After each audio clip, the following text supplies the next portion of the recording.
Ayun mga boss, problema nyo yung paglalagay nito. Yung mga motor nyo ay kailangan i-convert para lagyan ito, yung stabilizer. Hindi nyo problema yan. Puntahan kay Paulo. Ayan o. Conversion na yan.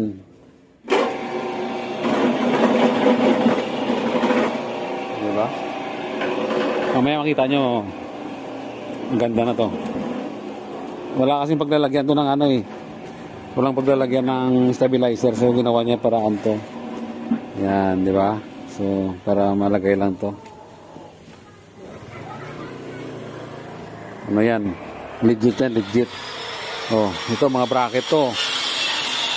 No, pinaglalagyan niya mga bracket to kasi wala to, hindi nakakabit ng maayos to. Yan, okay na. Diba?